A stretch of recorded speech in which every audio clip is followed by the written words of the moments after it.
उपमुख्यमंत्री देवेंद्र फडणवीस यांनी अमित शहा यांची भेट घेतली आहे। या भेटीमागे नेमकं काय आहे हे पाहणं देखील महत्त्वाचं असणार आहे। फडणवीस तसेच चंद्रशेखर बावनकुळे हे अमित शहा यांच्या भेटीला गेले होते। दिल्लीमधील भेटीमध्ये विधान परिषदेबाबत चर्चा झाली का हे पाहणं देखील महत्त्वाचं असणार आहे।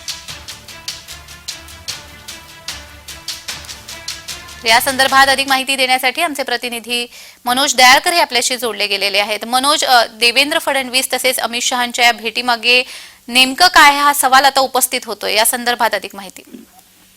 नक्कीच जान्हवी, आपण बघितलं तर उपमुख्यमंत्री देवेंद्र फडणवीस आणि प्रदेशाध्यक्ष चंद्रशेखर बावनकुळे हे दिल्लीमध्ये गेलेले आहेत। दिल्लीमध्ये ते अमित शहा यांची भेट घेणार आहेत आणि आपण बघितलं आता 11 विधान परिषदेची निवडणूक येते आणि त्या 11 जागेवरती ती चर्चा करण्यासाठी देवेंद्र फडणवीस यांची अमित शहा यांच्यासोबत बैठक झालेली अशी माहिती समोर येते आणि त्यांच्या भेटीमध्ये आपण बघितलं 11 जे विधान परिषदेच्या निवडणूक आहेत 11 जागांच्या संदर्भात त्या संदर्भात चर्चा झाल्याची माहिती समोर येते। कोण कोण प्रतिनिधी उमेदवार या ठिकाणी उभं करण्यात यावं या संदर्भात चर्चा झाल्याची माहिती या ठिकाणी समोर येते आणि आपण बघितलं आता काही दिवसांवरती आता विधान परिषद निवडणूक आहे आणि त्या संदर्भात ही भेट घेऊन आल्याची माहिती समोर येत आहे। जी जी, धन्यवाद मनोज, तुम्ही दिलेल्या सविस्तर माहितीसाठी।